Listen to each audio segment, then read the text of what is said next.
So this is a video by Nayib Bukele. Nayib Bukele is the president of El Salvador, right? El Salvador was one of the first countries to make Bitcoin legal tender, meaning that like you could exchange Bitcoin for goods and services and stuff, but they had took it back because they got pressured by some global government thing or whatever.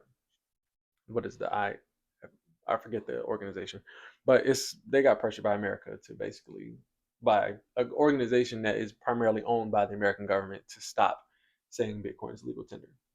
Okay, so this came out I believe before that happened, but this video is basically him speaking about like inflation and how it works and everything to America to really American citizens or just to America. That's why he talks about in like the beginning of the video, but I just skipped it towards like the most significant part, the ending where he talks about like inflation and everything, so y'all can kind of get a better understanding. Good. All right, so I'm gonna play it. So. And purposes and denounce this new institutionalism. Now, you would think that's it, as it wasn't enough, right? But unfortunately, there's more. There are other symptoms that are even more difficult to diagnose. For instance, the financial situation of the United States. When I talk to my conservative friends right here, they always tell me that the problem is high taxes, but they're wrong. Of course, high taxes are extremely high here in the United States. I give you that. You're right in that. But that's not the real problem. The real problem is not the high taxes themselves, but the fact that they are not even really funding the government. Not even those high taxes, higher than a lot of places in the world, not even those taxes are really funding the government. So I just want to pause real quick. So what he said was basically that taxes are high in America, right? But the high taxes that we pay, the taxes that you pay out of your paycheck, he's saying that they don't go to a lot of the things that we think that they go to. When you pay taxes, what do you think it's supposed to go to? It go to You take the mic. You take the mic. it'll go to like construction work and building schools and stuff like that, right? Yeah, that's what it's supposed. That's what you think it goes to, right? Yeah. So he's going to explain to you why it doesn't go to that stuff. So pay attention to the video. Pass the mic back off. So who's financing the government? Government is financed by treasury bonds, paper. And who buys? So he says the government is financed by treasury bonds. That's how the government gives itself money, paper money. They print more money to give themselves, to finance themselves, to give themselves money. Pay attention. The treasury bonds? Mostly the Fed. The Federal Reserve buys treasury bonds. And how does the Fed buy them? By printing money. But what backing does the Fed have for that money being printed? The treasury bonds themselves. So basically, you finance the government by printing money out of thin air. Someone could ask, well, so if the government can print the limited amounts of money out of thin air, why do they collect taxes?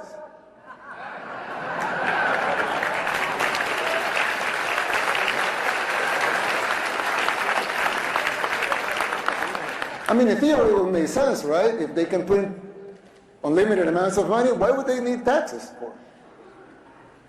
The answer is simple, but it's very shocking.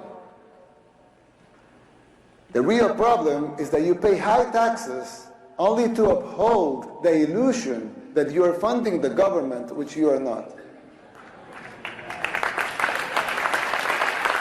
Did you understand that part? Did you pay attention to what he said? Basically, it's a fraud. Yeah.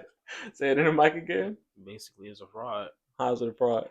because we're just paying high taxes for no reason. Basically, if the government can print the however amount of money they want to. Mm-hmm. Yep. Exactly. It's all a fucking scam for the most part. Yeah, we're gonna finish the video. It's shocking, but it's true. The government is funded by money printing, paper backed with paper, a bubble that will inevitably burst. The situation is even worse than it seems, because if most Americans and the rest of the world were to become aware of this farce, confidence in your currency would be lost, the dollar would fall, and the Western civilization with it. If the next president of the United States doesn't make the necessary policies and structural changes, All right, we can stop it right here. sooner or later, Sooner or later, what? Sooner or later, basically, here, that bubble will burst. the bubble. There's still time. You don't have to make the same mistakes we did in the 60s and the 70s. You can still jump before the water boils. Winning the election isn't enough to solve these problems. They will not simply go away as a consequence of an electoral result.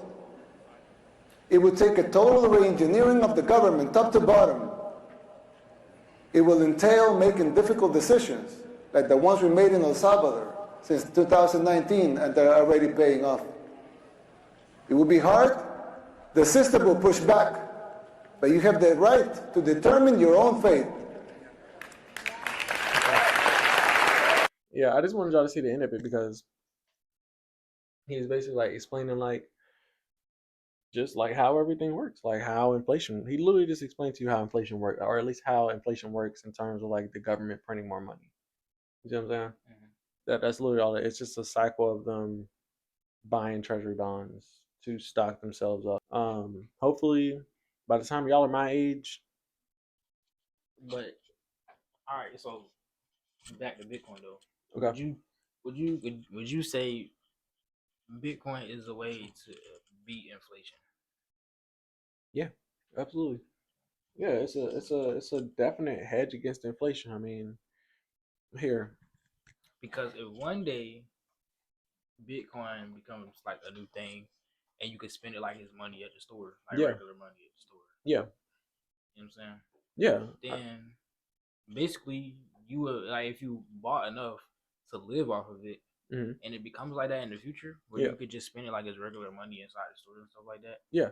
And actually, hold on, let me give you a scenario. All right, so say like, so would you say people that buy Bitcoin now will become on top when Bitcoin is over? When Bitcoin is over, what year would Bitcoin stop being mined?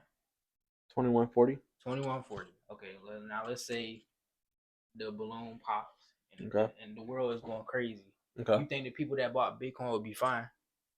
If the future like that, if it got like that in the future and you able to buy stuff with Bitcoin, like at the store, like it's regular money inside the store, do you think So they would be once, fine? so you're asking me like once like the dollar falls, basically, Yeah, let's will say in the people who own future. Bitcoin be okay? Yeah, Yeah, I absolutely think they will. Granted, this is the thing. I'll say this: things are going to be expensive for sure. I think that some people will, if they can't sell their Bitcoin to buy stuff, um, which I don't see why they wouldn't. Some people will probably leave America, maybe go to other places where, yeah, that would make sense you too. know, But wouldn't where, it make sense for people to hold on to their Bitcoin because the yeah, the world is, you know, yeah, you're right. I think it depends on like I don't know exactly what'll happen, but I think that this is what could happen. People will have either they'll leave America, go to other places because this is my thing. If the dollar fails, all other currencies are going to fail too, because all other currencies are tied to the dollar. If that makes sense, but how is it not tied to it though? Because like you have to buy Bitcoin real money. you do, but it's not. It's the dollar has nothing to do with Bitcoin though. I mean, All kind of, you yeah, all because you you can can do is mine buy it. Bitcoin too. You can mine Bitcoin You too. can So mine it. That's what I'm saying. All you're doing is buying Bitcoin. That's it. That's all you can do with the dollar. What else can you do with it with Bitcoin? The dollar and oh wait, it's Bitcoin. not tied to it because Bitcoin. I mean, Bitcoin was Mm, mine. Okay, yeah, Bitcoin was mine. exactly. Then Exactly. the dollar Look at you. became a part to it. Yeah, Yeah, you're absolutely right. I just answered my question. You did. But I was gonna show you this because you were saying like if Bitcoin is a good hedge, you can still like when you hedge something, basically like hedge funds or whatever, they're supposed to be like they make it so that your investment they protect your investments, I guess. Like they beat inflation. The rate of inflation, their job is to beat that basically, so that your money grows. That's what a hedge is. So you were asking me if the people who own Bitcoin would they be okay when the dollar falls, basically, and I Yeah, said yeah they would. And this calculator kind of shows you that. Say if you bought I got another question. If the dollar falls, yeah do you think that will make the price of Bitcoin go up even more? absolutely 100%. Hell yeah. Because think about this. Remember I told you the reason the dollar's gonna fall is because they're going to be printing crazy money. So think about it like this: you have you got a cup, right? You have a small cup, which is Bitcoin. Uh, You can only have 21 million Bitcoin, yeah. right? Or you can, only 21 million Bitcoin will be mined, right? What's going to happen is the world, not just America, but the world is going to they're going to try to print as much money as they physically can to buy as much Bitcoin as they can because they know that Bitcoin is going to be one of the only things that is going to grow as as they deflate their dollar, as they debase the money. See I what I'm got saying? all right. I got another question too. Okay. I didn't mean to cut you off, Mm, but would you still be able to? I would say, would you like if you had Bitcoin in the future when the dollar falls, yeah. and say like somebody tried to sell their Bitcoin for $1, Yeah. would you think they would be able to sell it even though the U.S. dollar has fallen? One more time. Okay, so in the future, right? Yeah. When the dollar if the dollar falls in the future, Mm, and you got somebody who has stocked up on Bitcoin, if you have somebody who stocked up on Bitcoin yeah. in the future, they try to sell that Bitcoin for U.S. dollars, right? Would you think they'd be able to? Do they be able to sell it for U.S. dollars even though the dollar has fallen? Why would they sell their Bitcoin? Why would they sell it to begin with for something that is consistently falling in price? What if you can't use Bitcoin? What if Like how you people can use it without how you can use now dollars? now this is my question for you. What if people instead of wanting dollars, they're like, okay, hey, the dollar's not worth anything anymore. I want Bitcoin now. I want Sats. Here, give me 50 Sats for this cheeseburger. Cool. There you go. Hey bro, I need medicine. Can you how much for that NyQuil? 10 Sats. I honestly, they're not gonna want dollars no more.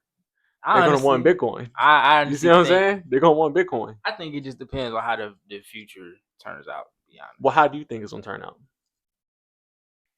I don't know. I don't think the U.S. dollar gonna fall, Uh-huh. but I think it like might get a little bit out of control. But like, I don't think it's gonna like completely crash and we like go into another depression. I don't think it's gonna get that bad. But Hold on. We're gonna pause. Rashawn had a question. So, so if if Bitcoin was the only money, Mhm. how would you run it? But like the prices, How would things be priced in Bitcoin, basically? yeah. Um, So I think I don't think that pricing things in Bitcoin. So it depends, right? Right now, you can price. I can price this phone in Bitcoin, right? How much does the average iPhone cost? Probably like the average iPhone costs you right now, well, like 1,200 bucks, maybe 1,300 bucks. So that's the equivalent of like that'd be 1.25 million Sats or whatever. So you're paying about a million something Sats for an iPhone, right? For today, but over time, that price is going to always go down, right? So if you were to do the math, right, just like a house what do you mean by price go down in like U.S. dollars or Bitcoin? in Bitcoin, it always becomes cheaper. So boom, let's think about it like this: 2012, the average home price was probably around like 200K, maybe 250K for the average home, right? Today, the average home price, and we're talking about dollars, we're not talking about Bitcoin yet. 2012, the average home price was about $250,000. Today, the average home price is probably about like $450,000. So, in terms of dollars, the average home price is rising, meaning what? It's becoming more and more expensive to own a home, right? But in terms of Bitcoin, 2012, that $250,000 house was how much Bitcoin? Let's say it was around like 20,000 Bitcoin. Today, the average home is worth probably 4 Bitcoin. So in the future, you'll probably be able to buy a house like this or another house for 0.1 Bitcoin, 0.2 Bitcoin, maybe Probably could even buy a house for like 2 Bitcoin. maybe even the goal is going to be way less than that. But you see what I'm saying? Priced in Bitcoin, things become way cheaper, way cheaper. Oh, I get what you're saying. You see what I'm saying? Yeah. And it takes time, but it takes time. It's just, but after that time is up, these things become so cheap. So eventually, it'll get to the point to where if you just own a couple of million sats or whatever, you're good for life. You don't even have to own 1 Bitcoin. You think somebody would be good for life with one, well, not even a whole Bitcoin? Hell yeah. So you don't think people go through 100K a year? 100K in a year? Well, I'm not gonna say that because the If price of Bitcoin go up. Yeah, But I mean, right now, it's all about what you spend. It's all about how your lifestyle is and what you spend. I Because can't say that for sure. Bitcoin is at 100K right now. yeah, people right now are losing purchasing power, right? They're losing the ability to buy things with their money, right? When when you don't buy anything, what happens to the businesses who lose customers? They start losing money because they have to afford to keep their business up, but they can't because they don't have any customers coming in. So then the businesses go out of money as well. So consumer and then producer or whatever, producer and consumer relationship fails, right? So after that fails, you have a failed economy because you don't have any sort of supply chain going. You don't have consumers buying. You don't have producers producing. So your economy fails. So you think we're gonna go into a Great Depression? I think that it would be smart for people to buy Bitcoin. I think it would be smart for to use it as a hedge, even if you don't really believe in it or you don't understand it, buy some of it, study it, research it, see where it goes, and if it does you good, Honestly, I think it'll be good anyways because in the future, if like back to what I'm I talking had to your mic. back to what I had said, if the economy crashes Mm-hmm. and bags of chips and dollars become like $80, Yeah, which they and I will. said, imagine how people bills gonna look like. If you I, have Bitcoin, you'll be fine. just think about it, Anton. Think about it like this: when you was 8, and me, you, Dad, Rashawn, you weren't old enough to go, but when me, you, and Dad used to go to the barbershop to get a haircut, how much was it? Do you remember? I can tell you how much it was when I used to go get haircuts as a kid. Probably It was like $10. yeah, How much was it then? 20, maybe. yeah, How much is it today? yeah. Right now, it's about like $50 to get a haircut. What does that tell you though? Think about it. You got to really break this stuff down and think about it. But you got, but that I mean that's understandable though, because what barber is making a living off of $15 haircuts? Boom, pause right there. Why aren't Hold on, say that again. Say the question again. What In the mic, say it in the mic. What barber is making a living off of $15 haircuts? Okay, what bar why okay, now ask yourself this question. Why can't the barber afford to live off of $15 haircuts like they did back in the day? What barber was making a living off of 15? Back in the day? Oh, You see what I'm saying? Prices going up. Okay, yeah, you're right. You're right. Exactly. Price on stuff is going up. You So, see what I'm saying? it's like a whole cycle. The prices of stuff go up, so they raise their prices and haircuts. Exactly. Okay. And it does. Okay, we had to blow it up because listen. All right, listen. We had to blow it up because these dudes was over here arguing. Now listen. We had to blow it up. But all right. Shit. All right, so the question was Anton's trying to figure out another way to beat inflation. Um and I keep telling him the only way to do it is hyperinflation. If you think you can find another way to beat inflation, go do some research after this, I got you. and you tell me what you find, All right, and we can have we'll have another conversation about it on the next episode. Okay. Hey, look, I'm gonna come back for the next episode, y'all. We'll see. But if I ain't got nothing, I don't have nothing. Okay. And he's gonna read this book that we'll bring and tell everybody to read. And Rashawn, do you have any other questions? He's kind of mad because we went over our time. Well, thank y'all for tuning in to Sovereignty. Thank y'all for watching. And y'all got anything else to say? Hey, I'll be back. When I be back with the research I'm gonna do. If I ain't got nothing, I ain't got nothing though. Subscribing to like. Subscribe and like.